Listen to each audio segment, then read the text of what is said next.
Eh bien, chers abonnés de Zone Imaginaire, je vous retrouve actuellement dans la librairie Hybride à Perpignan et je suis avec le directeur de la librairie. Bonjour Mathieu, comment vas-tu? Salut, ça va très bien, merci. Et toi-même? Ça va bien. Merci de m'inviter dans ta librairie que j'ai découvert au festival Ciremanga 2023. Alors, tu es tombé dans la marmite des mangas à quel âge? Alors, gamin, 7-8 ans, devant le Club Dorothée, voilà. Comme beaucoup de ma génération, moi je suis de 85. Dragon Ball principalement, gros coup de cœur. Senseiya, voilà, tout ce qui était proposé par la chaîne. Donc ça a été mon premier aperçu des mangas en fait, hein, voilà. Il y avait que Dragon Ball Z au Club Dorothée parce Alors qu'il me ouais, semble qu'il y avait aussi il y les avait Chevaliers du Zodiac. Chevalier du Zodiac, voilà, Senseiya, Chevalier du Zodiac, donc Nicky Larson, Ranma 1,5, tout ce que proposait un peu TF1. Mais c'est vrai que moi, c'est mon gros kiff, c'était Dragon Ball. Je les ai achetés ensuite avec ma sœur en collection manga, qui était édité par Glénat à l'époque en sens de lecture français. Donc c'est un petit peu ce qui se faisait. Il y avait que ça presque, hein. Il y avait quelques mangas, mais c'était pas une grosse. Il y avait pas beaucoup de mangas édités dans les années 90 à part Dragon Ball. Peut-être il y avait les premiers Bastards, les premiers Berserk aussi en sens de lecture français, mais il y avait pas grand-chose. Donc c'était ma première collection. Je devais avoir 10 ans quoi. Et après jusqu'à mes 18-19 ans, j'ai acheté aucun autre manga. Je suis retombé dedans par hasard à la fac quand un ami m'en a prêté. Donc à l'époque c'était le début de Naruto, les débuts de One Piece, Hunter x Hunter, et là j'ai remis un pied dedans et j'ai commencé à me faire ma propre collection au début de mes 20, vers mes 20 ans quoi. Voilà. Quel personnage tu préférais dans Dragon Ball? Personnage préféré, moi c'était Gohan. Beaucoup Gohan. Dès son apparition, sans Gohan, on voit qu'il avait un potentiel monstrueux et ça se termine avec Cell. Voilà. Même si mon passage préféré, ça reste quand même Freezer. J'ai adoré. Pour moi, ça aurait presque dû finir sur Freezer, Dragon Ball du début jusqu'à Freezer. Ça, c'était une fin parfaite. Voilà. Mais après, avec Sangohan, j'ai beaucoup apprécié le perso. Ouais. Donc, par la suite, donc tu as continué dans le manga. Ouais. D'où t'es venue l'idée de faire une librairie? Alors, moi j'en ai acheté de mes 20 à 27 ans, j'en ai acheté chez L'Île Grise, qui a été à Perpignan, qui s'est ensuite transformé en Fusion, et Fusion un jour a fermé, et moi j'étais juste commercial, je vendais des photocopieurs depuis mes 19 ans jusqu'à mes 27 ans, et il y avait plus de magasin de manga depuis 3-4 ans à Perpignan, et comme c'est un métier qui ne me plaisait pas, je me suis lancé avec mes petites économies. J'ai pas une famille qui a beaucoup d'argent. Les banques à l'époque, si on leur parle de manga, ils auraient ri. Donc avec mes propres deniers, je me suis lancé. J'ai la petite boutique qui a duré 9 ans, rue du Docteur Pouce. Et nous, après, suite à notamment au Covid et au Pass Culture, ça a fait exploser le manga. Les jeunes, ils ont cherché des occupations pendant le Covid. Et avec le Pass Culture, ils achètent énormément de mangas. Donc nous, en fait, en 2021, au petit magasin, c'était beaucoup trop petit. Il y avait la queue régulièrement le samedi. On pouvait plus marcher. Moi, je faisais des horaires impossibles. Les horaires d'ouverture plus 3 à 4 heures d'administratif en rentrant chez moi. J'ai dit non, c'est plus possible. Il faut qu'on grandisse et qu'on embauche. Voilà pourquoi on a déménagé et pris ce nouveau local. Pourquoi Hybride? Pourquoi ce nom-là? En fait, je cherchais une idée pour la librairie, une idée donc de nom. Et j'écoutais l'album de Linkin Park qui s'appelle Hybrid Theory.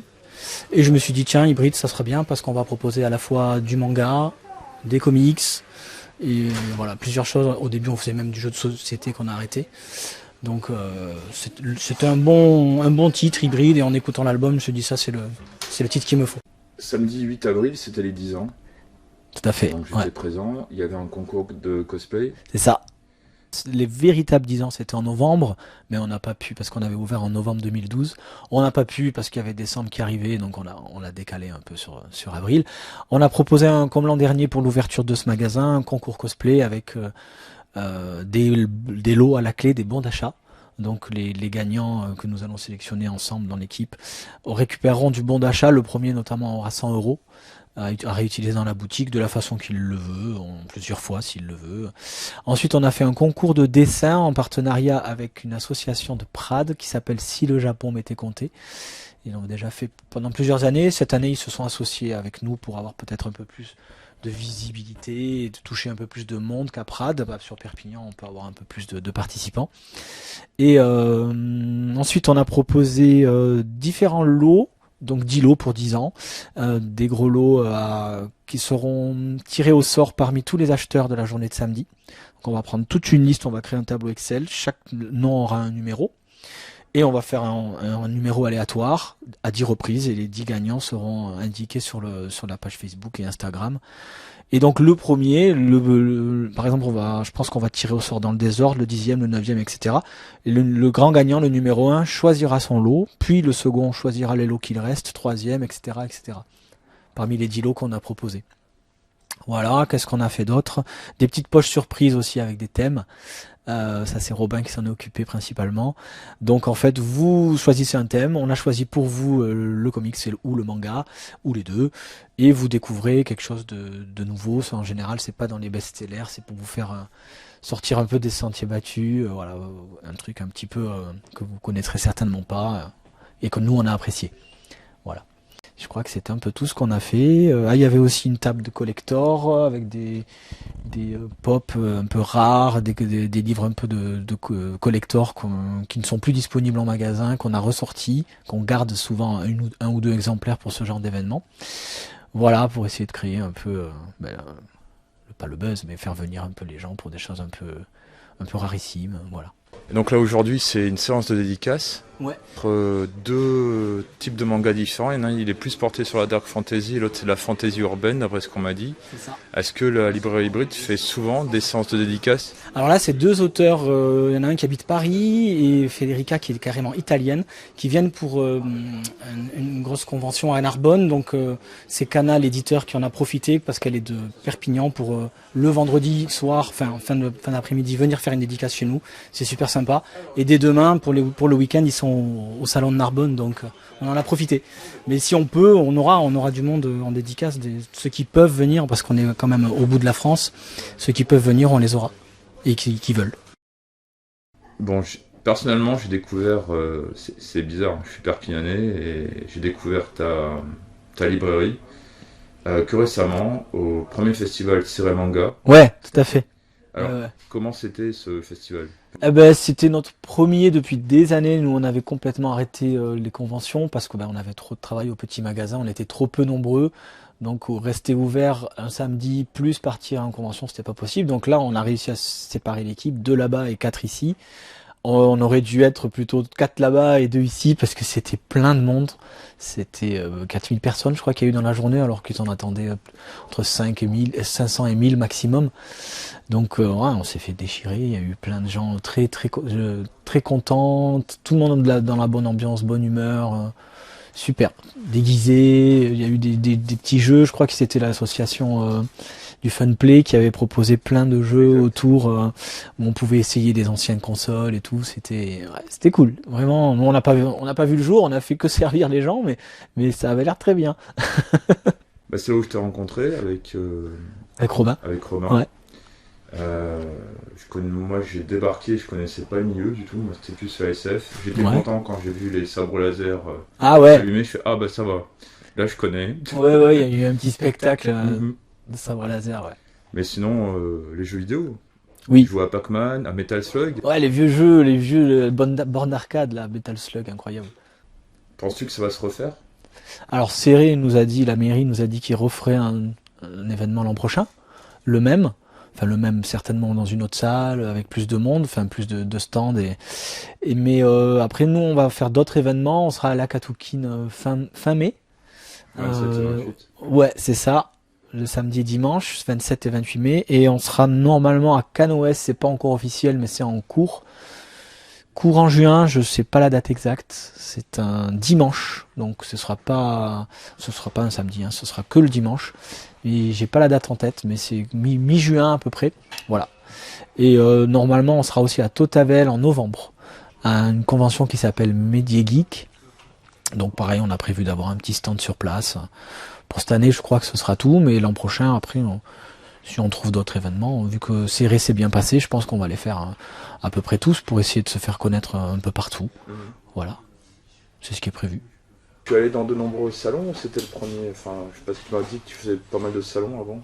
Alors avant, ouais, on avait fait la Katoukine une fois, mais c'était en 2016 et j'avais fait un petit salon au Mediator où il y avait eu le Fun Play, ceux qui sont venus justement à Serré, qui faisaient un événement au Mediator et nous on avait un petit stand. Donc on en avait fait seulement 2 avant Serré, mais ça remonte à 6 ans en arrière. Voilà. Et des anecdotes de convention. Dans Serré, c'était celle où il y a eu le plus de monde. On n'a pas pu, on a à peine pu manger. Ouais, une petite anecdote sur ça.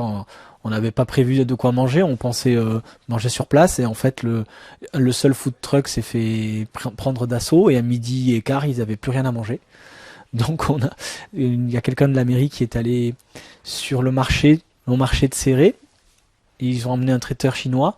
Il leur a dit est-ce que vous voulez finir votre stock? Ils sont venus sur place, ils ont vendu aux personnes qui restaient. Et on a une cliente et son chéri qui nous ont acheté quelques nems, 2-3 choses pour qu'on puisse manger. On n'avait rien prévu et on pensait pas se faire déchirer comme ça en fait. Donc voilà, on a mangé 3 nems et une petite bouteille d'eau, un tenu la journée quoi. Qu'est-ce que tu conseillerais aux gens qui découvrent aujourd'hui les mangas? Qu'est-ce que tu conseillerais à lire en premier? Première lecture. Souvent, par le passé, je conseillais Death Note, qui est quand même assez sympa pour une première lecture. C'est un mélange de polar, de fantastique. Un jeune lycéen qui entre en possession d'un carnet qui va lui permettre de tuer des gens en fait juste en inscrivant leur nom dans le carnet. Et ce lycéen-là est un surdoué et donc il va se mettre en tête de créer un monde sans criminel. Il va liquider tous les criminels et il va se retrouver face à un détective d'Interpol qui est lui aussi surdoué, qui va essayer de savoir qui est en train de faire ça. C'est très sympa. Moi, je conseille très souvent de partir sur Death Note. En plus, c'est une série assez courte, 12 mangas. Souvent, les mangas, ça part en 40, 50 exemplaires. Là, on est sur une histoire en 12 tomes terminés. C'est vrai que souvent, je conseille ça. Après, on peut rentrer par plein d'autres histoires, mais Death Note, je trouve que c'est pas mal. Quel manga t'as le plus marqué? Alors, le plus marqué, parce qu'on est souvent très influençable enfant, c'est Dragon Ball. Voilà. Je l'ai lu 10 fois, les 42 tomes, vu et revu des épisodes. Et même les adultes, je les relis, j'aime toujours. Je pense qu'il y a une nostalgie qui va rester à vie et qui fera que ce sera jamais détrônable dans mon esprit. Voilà, ça restera le number one pour toujours, quoi que je lise. Après, il y a récemment, là, j'ai lu Chainsaw Man, ça m'a mis une claque monumentale. J'ai adoré ce manga. Un autre qui s'appelle Dan Dadan aussi, j'ai lu les 2 ou 3 premiers tomes, ça m'a fait mourir de rire, c'est très très bon.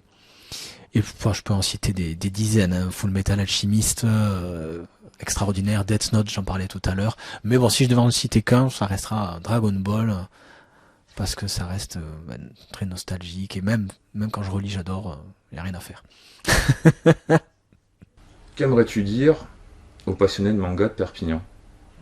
Bon, la plupart nous connaissent déjà, si vous ne nous connaissez pas, venez nous voir, la boutique est pas mal, on a pas mal de choix, on espère avoir une équipe avenante, sympa, on essaie toujours d'écouter les gens, les orienter vers ce qu'ils aiment, et on est une bande de passionnés, donc on se comprendra, j'espère. Mathieu, je te remercie. Avec plaisir. Mes questions. Merci à toi. Et puis je pense qu'on se reverra, et puis à la prochaine à la librairie, quoi. Allez, avec plaisir. Salut.